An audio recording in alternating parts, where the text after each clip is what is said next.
Hi everyone, I'm Donna Stellhorn. I'm your practical astrologer here to talk to you about the new moon on August 18, 2020, and this is for Libra or Libra rising. And let's just jump right in.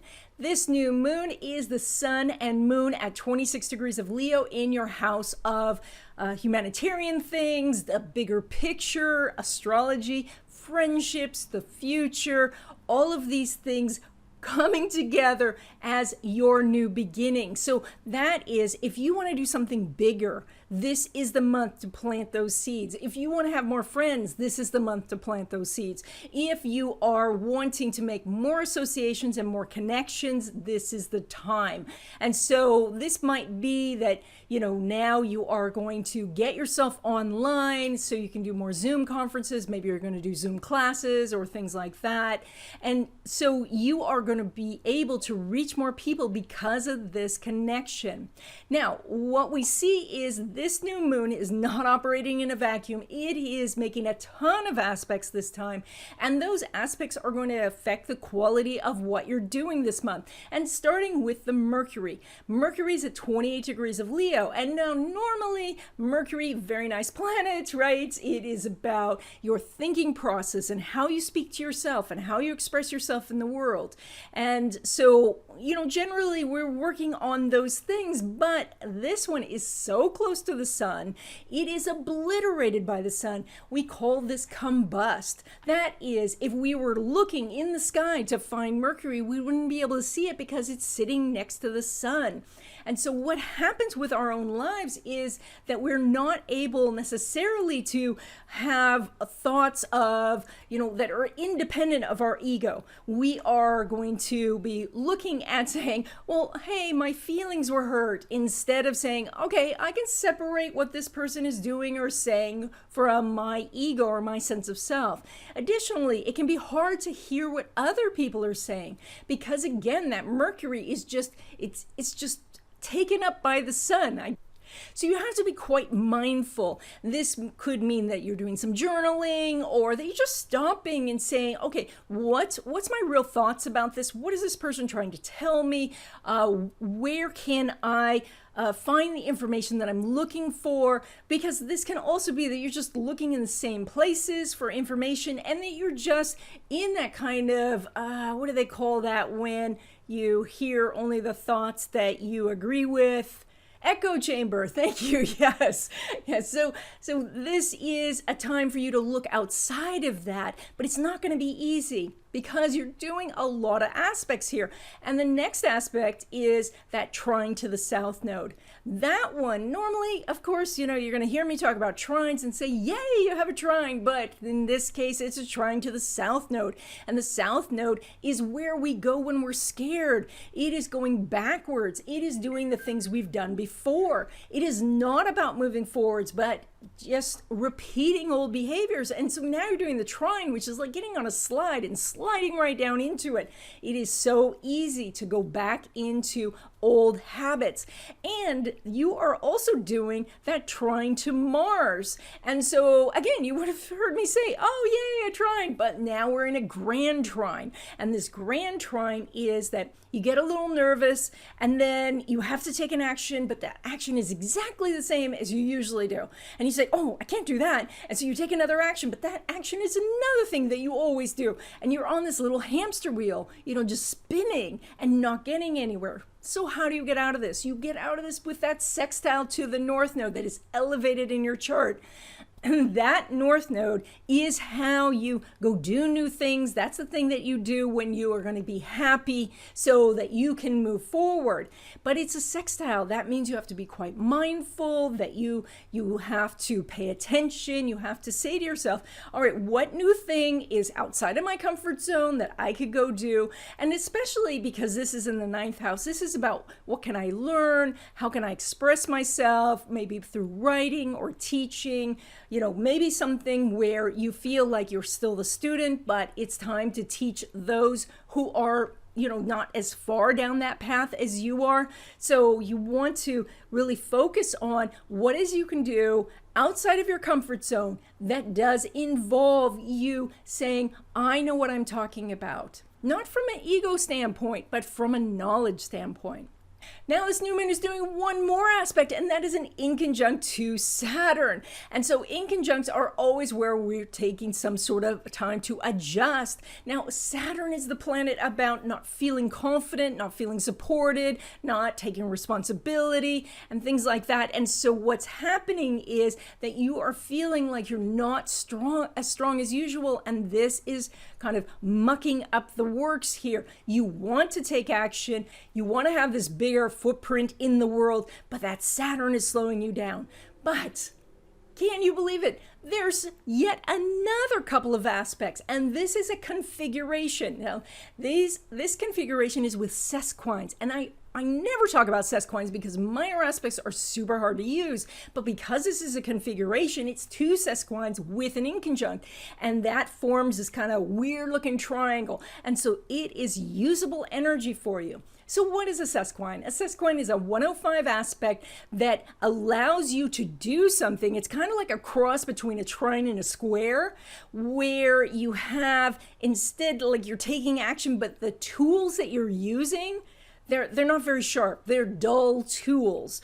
And so think of it, if you were making a meal and you were going to slice some tomatoes, but your knife is very dull, you have to really concentrate on what you're doing. You have to be very precise. Otherwise, you're just going to squish the tomato. And so that's what this aspect is. So what we have here is we've got Sun, Moon in conjunct that Saturn. We already talked about that. And then the Saturn makes a sesquine to Uranus, and Uranus makes a sesquine to that Sun, Moon. And therefore we have our weird triangle.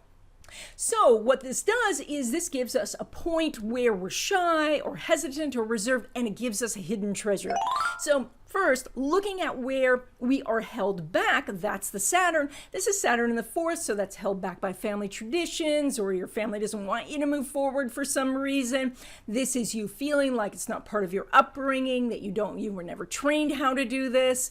It can make you hypersensitive about what other people could say, so you worry about getting negative feedback.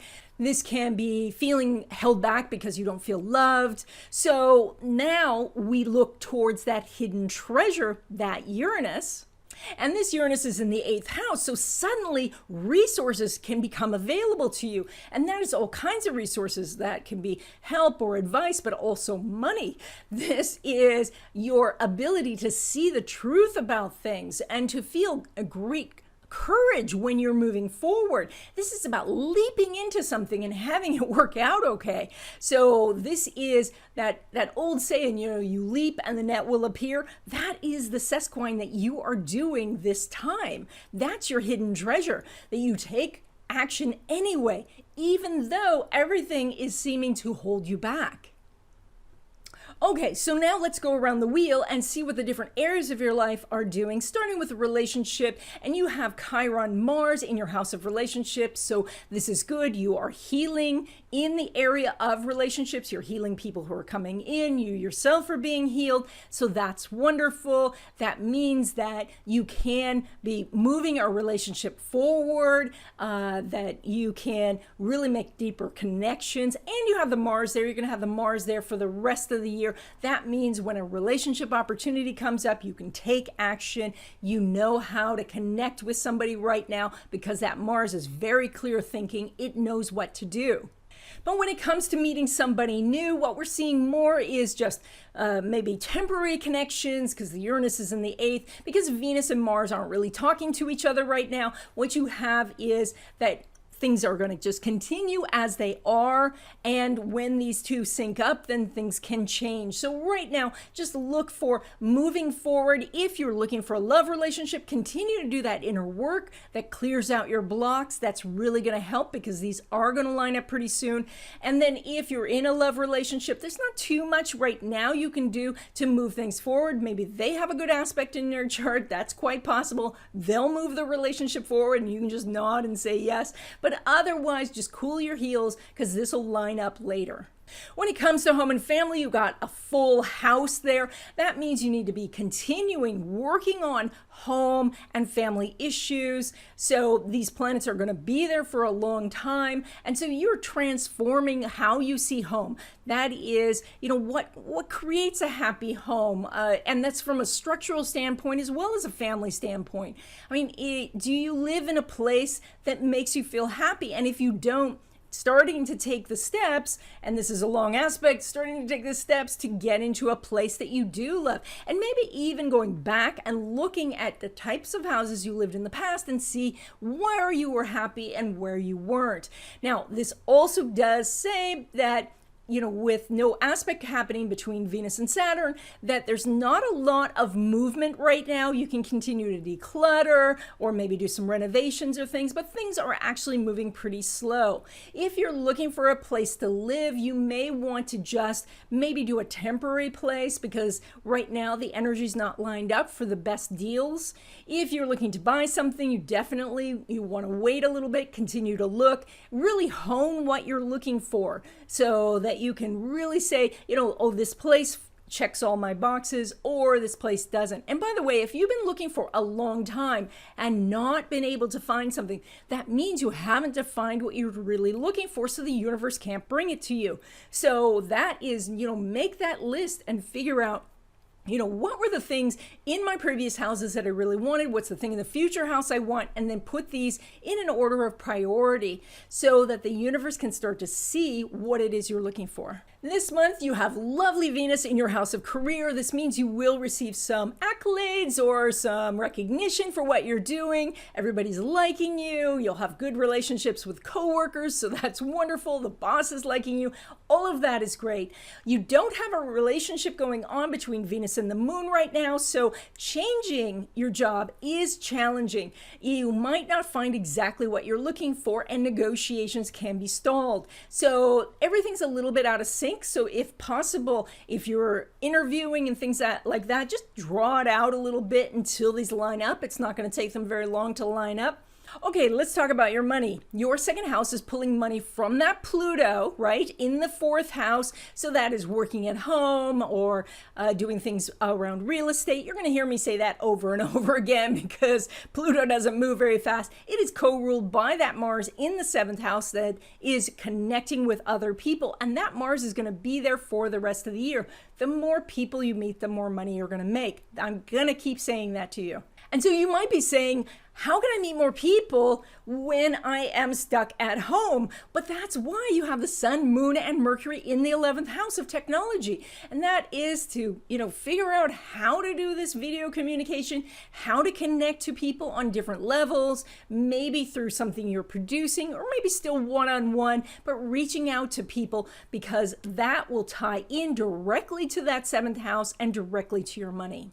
When we look at your money that comes from career or passive income sources like royalties or affiliate marketing, you have the Uranus there. You're going to have the Uranus there for a long time. But right now, you have a direct tie to your career. That is, as you put yourself in charge of something, as you put your name out there, more money will come to you. Of course, this is much more likely when it comes to doing things for a business rather than a passive income source. But it may be that you're telling your friends or people that you know that you're looking to invest in real estate or something like that, and that Venus gets activated. So that can be very helpful.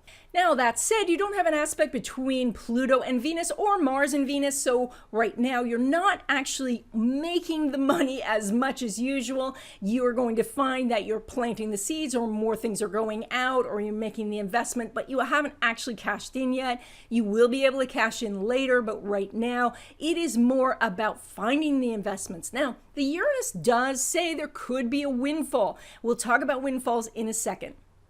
Now, when it comes to money derived from career, you have a great house because you have Sun, Moon, and Mercury. So I would expect that Libra or Libra rising is going to be making money from their regular job. Or if you have a business, you're working side by side with the employees, or you have some sort of regular gig like you're a studio musician or something like that.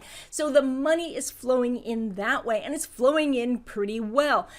And when we look at the relationship between the sun and Pluto, we have an inconjunct. And you might say, an inconjunct, but it's still an aspect. So that means that maybe you're not liking your job, maybe you're not liking the hours, maybe you're having to make some adjustments because they want you to work at like 5 o'clock in the morning, or they want you to work at midnight or something like that, but you are making more money than usual. This could be that you have a second job, or that just you have more hours, and so more money is coming in.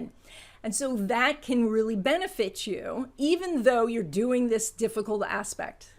Now, when it comes to windfalls and doing high-risk investments, you are doing the Uranus in the 8th house. So the planet that rules your windfalls is in a house of money. So right now, that's pretty good. But why I mention it this time is it is doing that double sesquine. That means that you, if you're precise, if you're mindful, you really could make some serious money this time. I want you to be careful because minor aspects are difficult to use, but if you already know what you're doing, you're sure, you've done all your research and all of that, this could bring you quite a windfall this time. So let me know how that goes. And that's it. I hope you enjoyed this video. If you did, please give it a thumbs up. If you haven't already, please subscribe and stay tuned because LaRue, the magical cat, wants to say hi.